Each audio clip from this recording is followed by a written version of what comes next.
Welcome to NC Political Tea, the show where North Carolina's political scene gets served piping hot, grassroots style.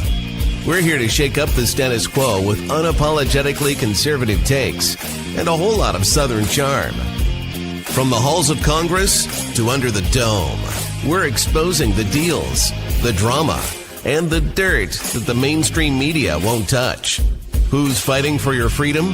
Who's selling out to the woke mob? And who's about to get roasted?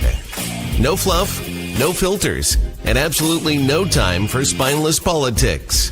Just bold Republican commentary, sharp analysis, and enough sass to make the left squirm.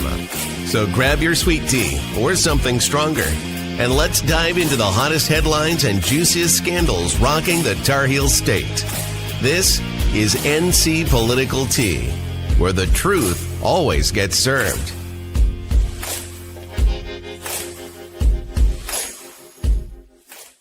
Biggest human trafficking point between Atlanta coming from Texas up. So we're excited that this is finally here. And it's exposing people, especially the sheriff's department, the governor, and the attorney general, because they're not doing what they need to do to protect North Carolinians, which these people are not. Hey, so all the news is Charlotte. Right. What's going on in Charlotte? Big news. Listen, this is what we voted for. I'm so excited. Finally, we're going to see. Listen, it's like watching something you've waited for forever to happen. He's keeping his promise. North Carolinians are going to be safer. We're actually exposing the school systems, the governor, the attorney general, who's done nothing at all. And I was really excited to see them not just hit Charlotte, but they hit Greensboro, which is my favorite place that they hit. Yeah, Raleigh as well. And so what we're talking about, guys, is look, I mean, people voted for the border to be closed, and we don't really talk about that anymore because Trump has closed the borders. That's one of the things when you keep a campaign promise. Unfortunately, with voters, it's kind of a thankless thing, right? Once it's taken care of, it's not a problem on their radar anymore. And you see that in polls where the border is being taken care of, so it's no longer an issue. But law and order is still an issue. But one of the things that we want to mention and highlight really is that, you know, I was in DC for the week, and a lot of people were asking me when I went out to get my hair done, when I went out shopping, hey, you're from North Carolina, what's going on in Charlotte? And they've got this misconception that innocent people are being raided continuously, but that's not really true, actually. No, it's not true. As a matter of fact, you know, I think that's the news. That's the Charlatan Observer. That's what I call the Charlotte Observer. The Charlatan and the news and disturber. That's right.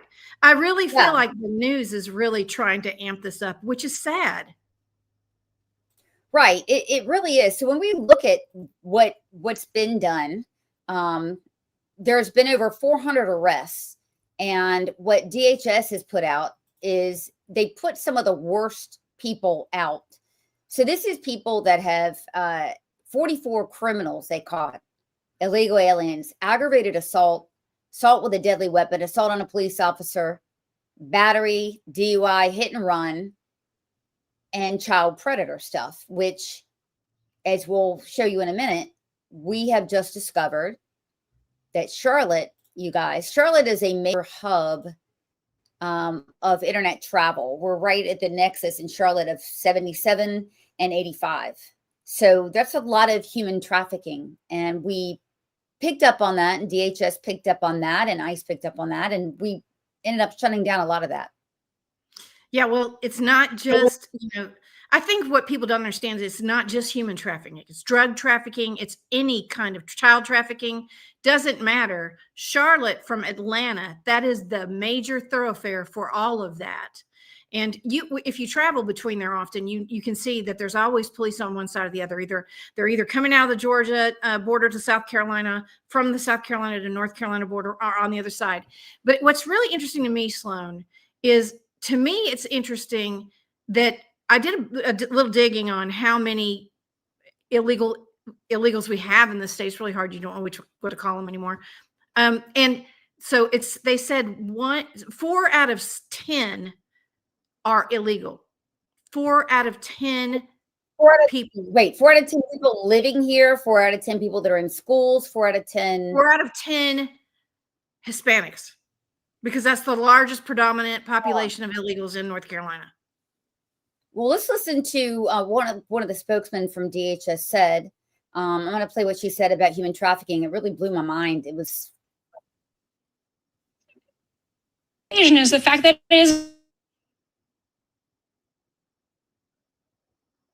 an epicenter for they're ranked number 9. They also have a massive gang problem. It's also become a major hub for gangs, especially MS-13. That's part of why we're seeing that human and labor trafficking. They have a very advantageous, I guess I should say, highway system as far as I-95 and other major hubs that make it easy to travel from Florida to New York. So this becomes a hub spot for that human trafficking. I remember years ago, Charlotte was like the jewel of the South, the center for banking, and now it's just and it still can seemingly gone so wrong in so many ways.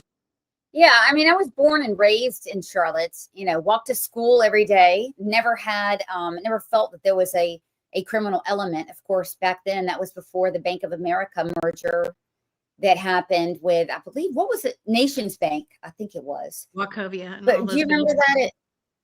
Yeah, all the banks, I think it was Wachovia, all those banks, but it was a major hub in San Francisco. And then it really transformed the city, you guys, because it brought San Francisco values to North Carolina and specifically into Charlotte. And that's why it is damn hard to get a Republican elected in Charlotte now. Well, so what really changed Charlotte is when 9/11 happened and they realized that they didn't have any communications to help everybody through the banking part of 9/11. So they brought that to North Carolina because Charlotte was a growing city. It wasn't very big. And we were working through everything else in infrastructure wise. So it was the right time to move people from the Northeast, specifically New York and New Jersey, and also from California, because all the IT or techie banks, online banks, Credit Karma, all those things, they came along with it. So it truly transformed the city. And the state, really. And that was during the .com boom. I remember because it's funny, at 2001, right before 9/11, I moved to New York. So fun times. Oh, wow. Yeah, exactly. So, but it's had a devastating effect on schools. I'm getting ready to review, the financial impact, because it does matter, because we've been talking for years, you and I, about lower test scores, about the problem of teachers in some of these rural schools, literally having 18 or 19 different languages spoken inside of a school that's already underfunded. And now we're finding out why. So again, the DHS secretary. Well, Stuart, first of all, there's been no time during the Trump administration that there has ever been an operation conducted on a school. So that's just the facts for you. The media doesn't want to tell you that, and neither do these activists. But let's also point to the facts where 20% of some of the largest school districts in Charlotte, in the United States, really, 20% of these students are not showing up. And that's a large indicator that they are likely in this country illegally. And keep in mind, these Americans. Okay, so let's put this in perspective. The 15th largest school system is Mecklenburg County. Okay, so if in the 15th largest school system, 20% of the students, let's just take her at face value, 20% of the students are from illegal immigrants, right? This isn't the children's fault at all, but this is the way it is. So you've got that, number one. Number two, our Democratic elected superintendent of the state makes a policy that says, hey, truancy, a student can be truant perpetually if they want to, but that cannot be the reason that they fail out of school. So it's a weird position, though, Sloan, because he makes the statement and policy that they don't have to be in school. And if they don't go to school, then they're not allowed to fail for that. But parents still are on the hook for truancy because that law didn't change. Okay, but you have, if we're talking about human trafficking, and we're talking about just 20% don't show up, right? They're not going to be penalized. There's no real way by which the localities and the officials there can tell really whether or not they're being trafficked, right? Because a lot of children are being trafficked, and they're counted in the state as something called McKinney-Vento, and that means they're counted as homeless. So when we go into the accounts, when I've tried to report on this, I cannot ascertain who is actually a homeless child, right? And who is a child of an illegal immigrant. So do you see when it comes to human trafficking is one issue. Another issue is the scores in North Carolina, not unlike a lot of other places, but they plummeted. And since COVID, but even before. Correct. Some would attribute that to Common Core being instituted in our state in 2012. There is a precipitous drop after that. So that's one factor. But another factor could be, it looks like it is, an influx of illegals. That's right, because it takes a lot of resources to deal with them. I think you told me one time the budgeting in a school system was outrageous for a student that didn't speak English, and how much resource it takes away. Three times the amount of money. 3 times the amount of money than an English-speaking student here. And because also the Medicaid services. So Medicaid services are all done in school. So every school is a medical home, is what they call it. And so they can do direct billing from an elementary school right to Medicaid. So didn't we also talk about, I don't remember if we talked about this or not, but a lot of these children are put in what special needs classes. That's what they assign them as if they don't speak English. So so that takes an additional resource, because those resources are headcount funded differently. Well, that's Title I funding also. Okay. So I don't mean to overcomplicate it for you guys, but the feds actually, it's a money-making grift, if you will, from schools, for schools. Here's why. If you can count a child as a Title I student or a learning differences, right? Some children are put into those programs and may not actually need the services, but man, oh man, do the school systems make money off of that. So, you know, a lot of these things can be, probably are, incentivized by the federal government themselves. And I had the opportunity to meet with Byron Donald's wife, Erica, who told me all about how that works. And that even though you just probably read yesterday that the Department of Ed, they're really working honestly to close it. Yeah. That Title I funding for the children that really need it will actually be there, won't be touched at all. Oh, that's sad. Well, actually, no. I mean, there are children that actually need, on the one hand, there are children that actually need it, especially those with profound learning differences, right? Who actually need the money. And it probably scares the hell out of them because, to be honest with you, a lot of families don't have the money to cope with that. So the public school is a good place for that. But at the same time, we need auditing. Yeah. Based on this report. Yeah.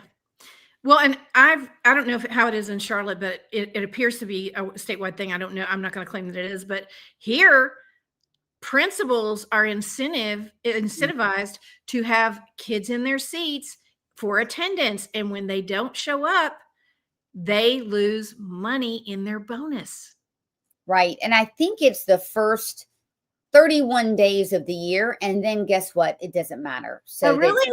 The ADM is a head count, right? So they want to have full attendance then, and then it drops off. I don't quote me on the 31 days, but there's a finite amount of time that there has to be a seat count. And then that's considered the predictive analysis, the predictive number. Yeah, you're right. But there's a real cost. So when we're talking about affordability, the number one way to stop affordability, listen to me, cut government spending. We don't hear enough people talk about that. Cut government spending. It helps affordability. This chart is very instructive, and it is from our friends at care.org. Care.org, right? And they do a lot of great public policy on how the effect of illegal immigrants on voting. Speaking of voting, that's another part of this. That's a whole nother. Now we can open up a whole new vista on the challenges that illegals. And again, it's not something that the American people are necessarily focusing on now that the border's closed, right? Because some people are like, oh, okay, great, we can take our concerns off of this. But no, look at the costs, the amount of burden per North Carolina household annually, $779. I'm sure it's gone up since this was made. I mean, I'll be honest with you. We've had such a 2023, drastic, yeah. a drastic influx through the Biden era. I'm sure that it's higher than that, the actual cost per North Carolinian. We're talking every North Carolinian, not every taxpayer. Okay. Okay. So this strikes me as taxpayer. Of course, there's state fund. So this would be a state fund, but check this out. So in education, an estimated 1.47 billion goes towards educating illegals. Imagine the after school programs, the private tutoring programs, the extra resources that can go for American children who are struggling right here in North Carolina. We talk about this all the time. We are a rural state. We have 100 counties. Out of that, 91 are rural. Yeah. Well, and here's the other part people don't take into account. The amount of money that the school or education system is in the state budget. I believe it's the second largest line item in the state budget. DHS, right, next to DHS, it is, and it's growing.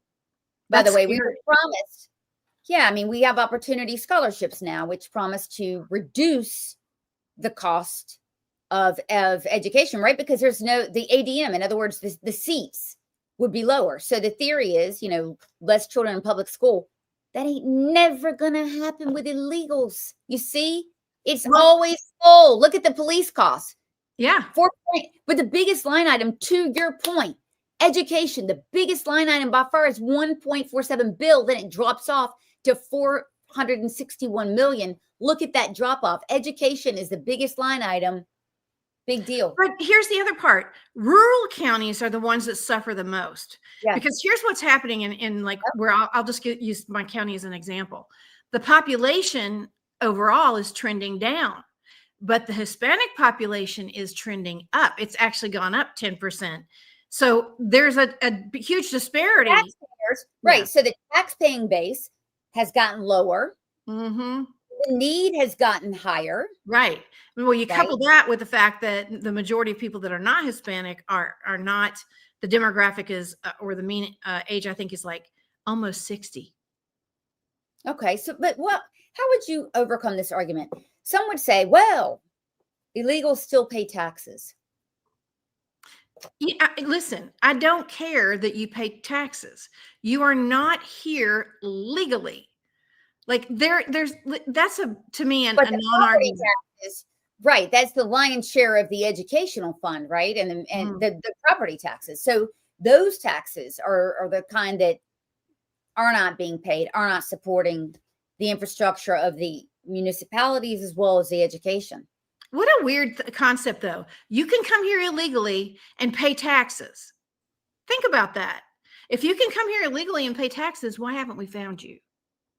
Yeah, this whole thing, like I said, it's a grip. But in Charlotte, I think what's making the news probably the most are the outrageous protests. I'm going to put up some of these.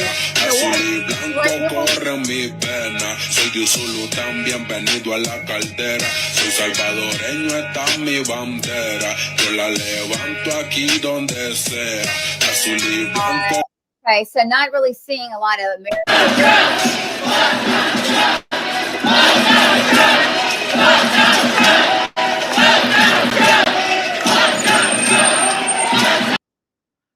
And again, it blows my mind to see Black Americans protesting against immigration reform. I really didn't see a lot there. It's usually the white liberal women, I know, but in that crowd there was, and the thing that really, we've watched the people in Chicago and other cities that realize that the benefits are being taken from them. Oh, definitely. Definitely. And I think in rural North Carolina, they realize that a lot more than in Charlotte. Right. And don't forget, these are professional networks that we're going to get to the bottom of them. They're 501c3s. I'll tell you about 501c3 laws. You're not, as a 501c3, allowed to do things that are in violation of the law.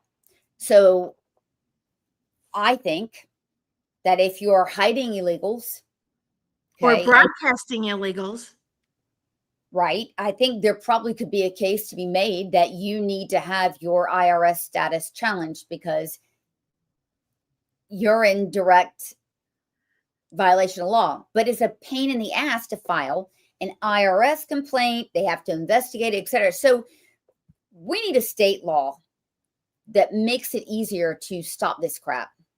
You know who might help us with that? There's a guy named Luke Farley. He might help us with that. And, you know, I also want to say, because you're talking about this, I pulled an awful lot of video and just plain old X posts from Simbra NC yesterday out of Greensboro, who was in every city that had Border Patrol in it. They were in Durham, they were in Greensboro, they were in Charlotte. And they were obviously broadcasting where all the Border Patrol people are. So I just put up their headquarters address and phone number because I figured two could play that game. Yeah, I mean, they're allowed to protest, but they're not allowed to be violent, right? Or organize Or give out ICE locations. Probably not. Which they were doing.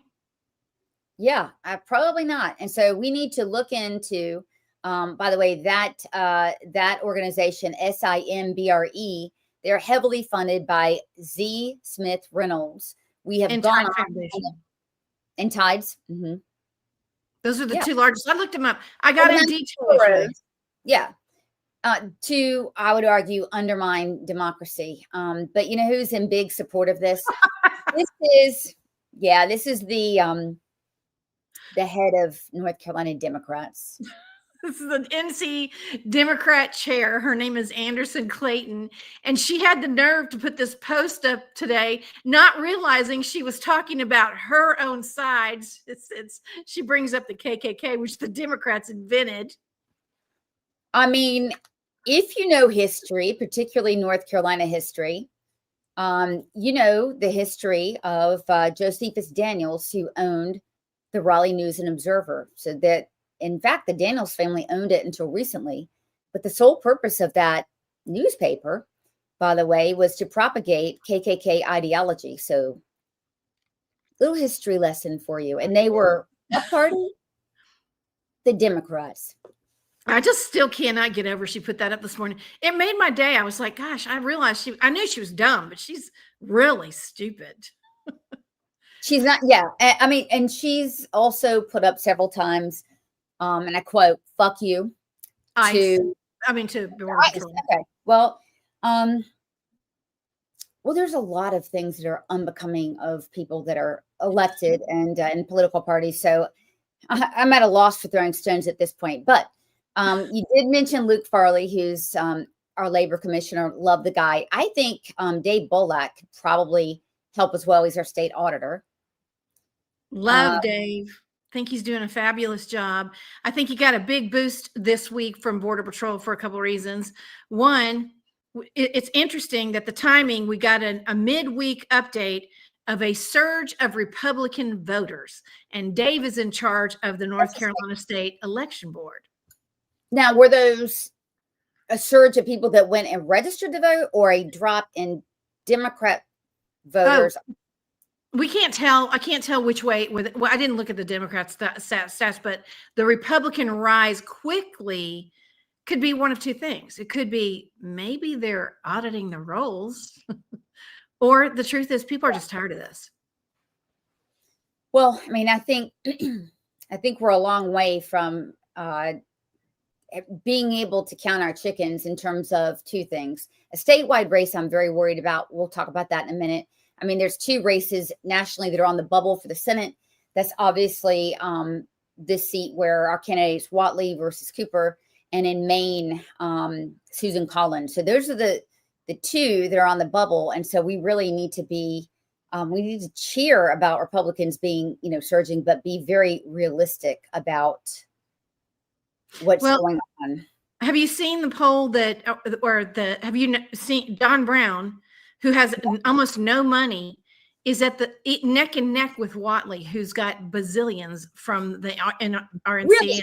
Yeah, they're neck and neck right now. Who conducted the poll? I didn't really listen. I saw that yesterday morning, and I haven't had a chance to dig into it. I will, but it's been propagated across the politicos in North Carolina more than once. And I would say too, Okay. Roy probably took a hit. Roy Cooper, the monster, he probably took a hit today because Auditor Dave, whom we were just talking about, put out just a scathing audit on how Roy Cooper and his appointed regime handled Hurricanes Matthew and Florence.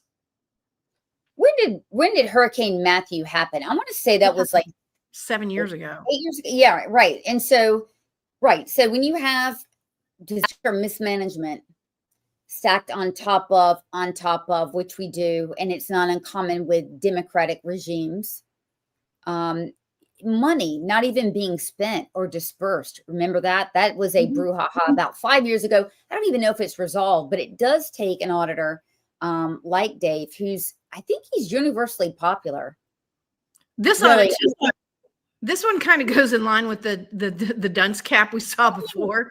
Yeah, I don't think I got, hold on, wait a minute. I think I did. Wait a second.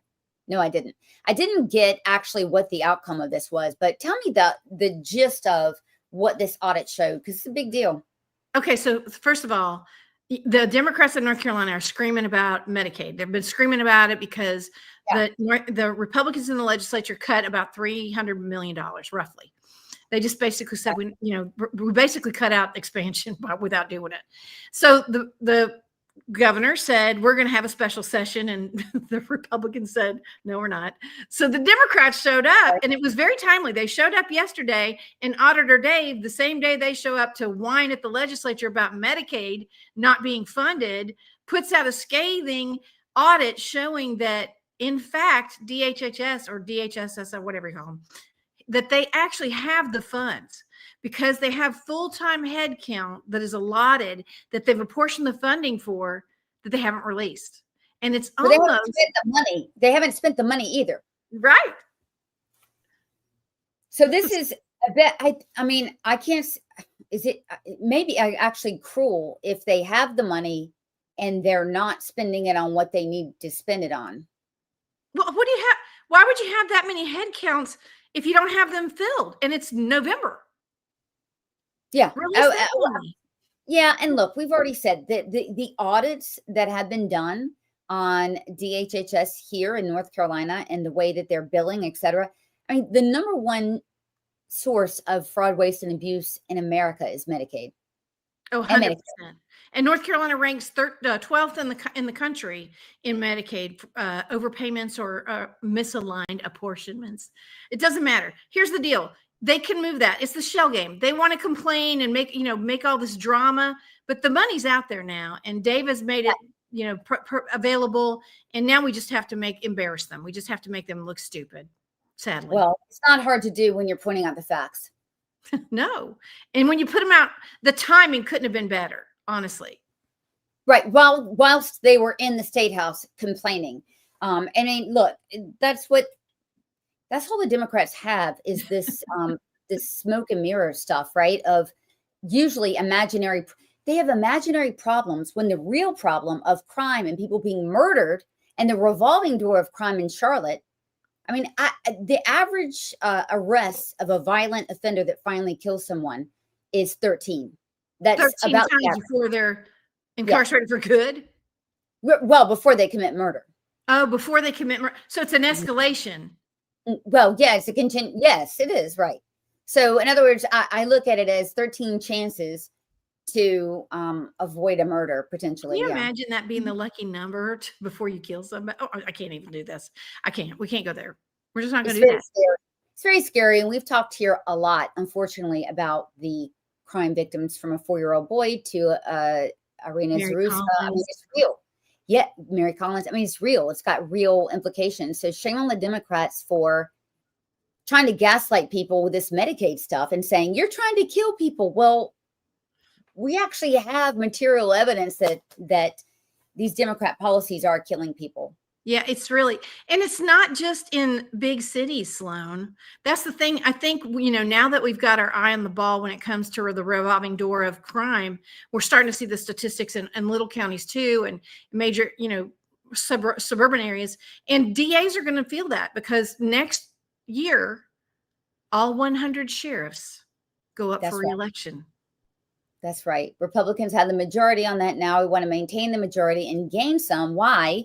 Because following the Constitution and law and order is important. And you see the Democrat sheriffs are still obstinate when it comes to cooperating with ICE.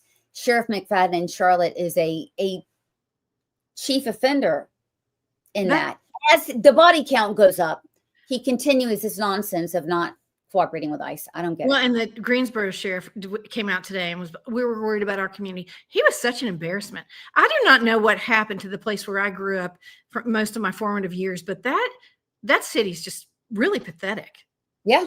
I mean, again, I have nothing to say. Charlotte democratically elected an overwhelming amount Democrats to run the city. So, I mean, here we go. I mean, here we had it. So, well, we're signing off a little early because I've got to do a space. So if you guys want to join me, I'm doing a space right after this. So who are you doing space with, Sloan? Who's sponsoring it, or who's the Indian American Council is sponsoring it, and it will be on X. So if you're on X watching right now, it'll be easy to find. You'll be able to find it. So awesome. Yeah. Oh, I have this up again. Yes.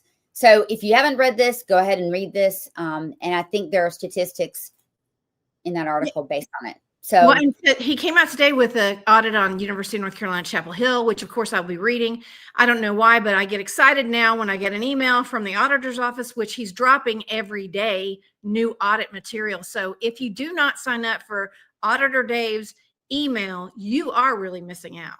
You really are. And he was on the board of governors for UNC Chapel Hill. So I don't want to see him handle them with kid gloves. So I'm going to be looking for that. Oh yeah. So, I'll send it to you after this. So this weekend, minding my own business, literally, put up a post that says Tucker Carlson is America's most prolific anti-Semite. He is.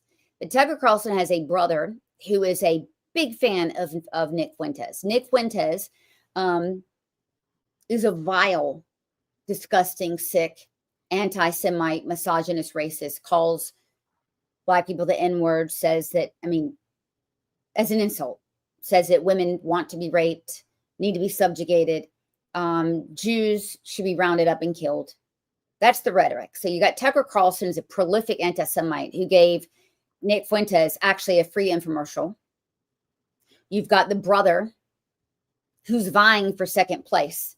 And I posed this question, by the way, on my account, my X account, that only has 49,000 followers. You know why? Because I have to block thousands of anti-Semites every month. And so you taught me this, Margot, when you block people, you can't grow your account. No, it stifles your algorithm and it really drops it down. I've seen it a lot with myself, Sloan, but not like I've seen it with you. I've literally, I follow you, you know that, and I lift you up. And I've noticed that, if I say something on one of your posts, the residual effect is to anybody that touches it. You know what I mean? So I cannot imagine how you feel. It's bad. I mean, anti-Semitism is raging in this country. I've received serious death threats where it's been really bad, actually, for being a prominent Jewish person on the right. So I put up this post, and I didn't tag the vice president, didn't raise any issues, but so JD Vance singled me out on his account, and he says I'm a journalist in quotes, and made a bullshit case about basically, why are you attacking my bro for the views of his father? And then he went on to question my Judeo-Christian values. And I responded because I'm going to respond. You missed one. Where's the scumbag line? Oh, and then he called me. He's not going to tolerate, the vice president wants all of us to know, he's not going to tolerate scumbags questioning his staff. His adult staff. Correct. And so I responded. Here's one of my responses. He basically said, why are you attacking a stranger? And I could pose that question to the vice president, actually. the vice president, pointed out that this isn't someone I don't know. It's a top advisor being paid with taxpayer funds. And basically, it's what I do. And I asked him, look, should I just shut up while Jews like me are being targeted by Candace Owens, Nick Fuentes, and Tucker Carlson? Should I just shut up as a minority? Or am I allowed to speak without having my Judeo-Christian values challenged? So I would like to speak right now about this directly. I mean, what makes this whole situation so bizarre is I never tagged the vice president. He wasn't even the subject of my post. I wasn't talking to him at all. Again, I'm a small account. I asked a simple, factual question about the ideological environment around someone in his office. And out of the blue, the vice president of the United States swoops in and attacks me personally. Doesn't answer my question. That's not normal behavior, and everyone knows it. It's not how a confident leader acts. That's how somebody reacts when a question really hits a nerve, and the vice president seems extremely uncomfortable about questions about the grip Tucker Carlson has on his office. I'm a private citizen with less than 50,000 followers on an X account. I am a journalist, yes, and I believe I do a great job. So does a lot of people. This is the second most powerful man in the country. And for him to seek out my post and twist my words and lash out at me for complaining about anti-Semitism is not only weird, it's really revealing. So for Americans, the story here isn't that I asked a question or that I'm attacking one of his bros. We voted for leaders to protect us and to protect minorities, not to protect their buddies and their bros. This is a story of the vice president of the United States melting down because someone in his own party who works to get Republicans elected is asking him how high the influence of Tucker Carlson and by extension, Nick Fuentes reaches up in his administration. Listen, nobody would shrug at all if I asked about the son of Bill Gates, George Soros, a Pfizer CEO, or a tech AI, czar. No one would bat an eye if I asked about their son being in an office that's a heartbeat away from the presidency. So I'm sorry. We could ask how their worldview shaped them. We've done the same thing with Mandani. We have looked at his parents, right? His radical mom and radical dad, and theorized how they shaped his worldview. I know we've done it with Obama, how his grandmother and father and mother shaped his worldview. We do it all the time. And when the family legacy is extreme and blatant anti-Semitism, as it is with Tucker Carlson, this question is every bit as legitimate. The question is assessing influence, and it's extremely legitimate. Look, people notice, because I've heard from thousands of people notice that the vice president attacked me and didn't offer Americans any clarity, reassurance, or explanation about this at all. He avoided it altogether. And that says something. But targeting and intimidating people on your own side to shut them up is just weird. And everybody knows it. As someone who dedicates my life to getting Republicans elected here in North Carolina, I'm scared.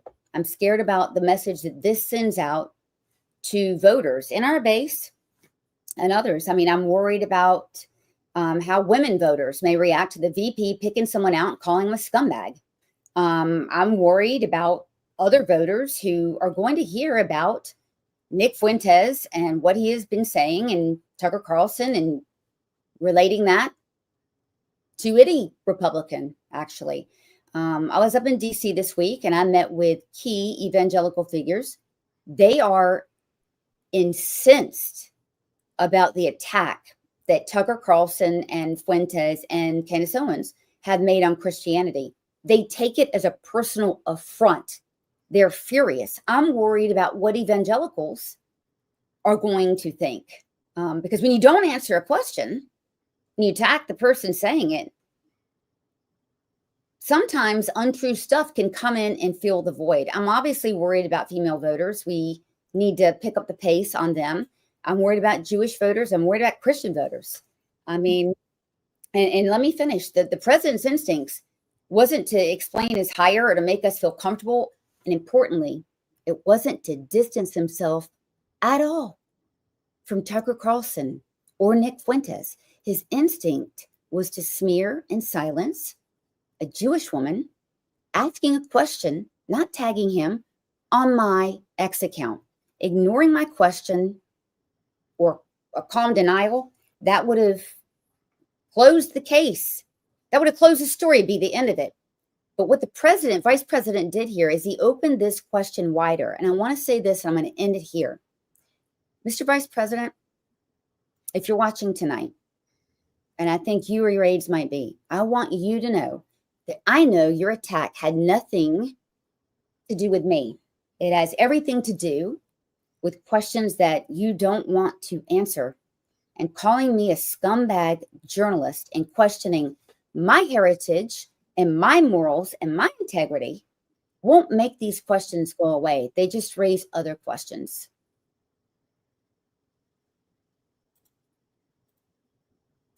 Back to you. Well, listen, I'm deeply disappointed in a person who I vacillated very, very much from. You know, in the beginning, he called Trump all kinds of names, which was deeply disappointing. I believe he called Trump Hitler. I believe he might be. He did call him Hitler. But listen, he's from Appalachia, and he wrote this book, which I thought was a brilliant book because it really does represent a lot of the culture where I live. My grandma was not like his, because I tell you right now, if she would have heard somebody male call a woman a scumbag, it would have been bad for him. And I have to say, it's really changed my perspective. First of all, I didn't know that Buckley Carlson worked for Tucker. How would I know that? And so he elevated that on his own. That wasn't a very good move. And secondly, I don't care whether Buckley picks his nose. I do care that you go after a journalist that you do not even understand what she's contributed to help you and other journalists. Because when your wife was standing next to Peyton McNabb, you can thank Sloan for that. Sloan is the one I gave the footage to, and she got it to Megyn Kelly, Jesse Waters, the Daily Mail. But you know, you want to broad brush her. And by the way, I just want to say this, as a mother, Sloan has kids. How do you think they feel? Being raised Republican, Jewish, very good kids, very good looking kids too. How do you think they feel now? How would your kids feel if, let's say, Putin called your kids or called you or your wife a derogatory term that had nothing to do with the post she made? And I just have to say this. I really have never been a big Marco Rubio fan. And I don't give a shit what you think about what I say, but I'm liking him a lot more than I used to. And I'm an Appalachian girl. So I stand with you, Sloan. I have stood with you. I don't always agree with what you say. That's not, that's what makes us individuals. But you're not going to talk about a mother who has put their children first, who has been at the NCGOP and had death threats to have a bodyguard. No, you're not doing that. You're not. Thank you. Thank you for that. I'm not going anywhere. I know who I am. Everyone knows who I am. And if anything, like I just said, I'm very disappointed. I think this has elevated the issue and exposed a lot more. And these are questions that I'm sure will come up in the future. But I will close this out tonight by saying we cannot afford to have this country in the hands of Democrats. We can't afford to do it. We can't afford for, normie voters, which there are so many that are going to vote. We need them to vote in the midterms. We cannot afford for them to believe that we are under the grips of Tucker Carlson, Candace Owens, and Nick Fuentes, the most hateful, disgusting bigots in our country. We've got to put this to rest. Mr. Vice President, you have a chance to do that, and you need to do that. So thank you very much for tuning in, everyone. Join our space. Margot will be here Tuesday. We will not be here Thursday because It'll be Thanksgiving. already. Thanksgiving already. So if you haven't ordered your turkey, we order ours pre-made, but if you haven't gotten it, you better get it now. I'm going out to eat. I'm not doing all that. For you. All right. We'll see you. Good night, guys. Bye-bye. That's a wrap on today's NC Political Tea. We hope you're leaving sharper, spicier, and ready to take on the political craziness in the Tar Heel State.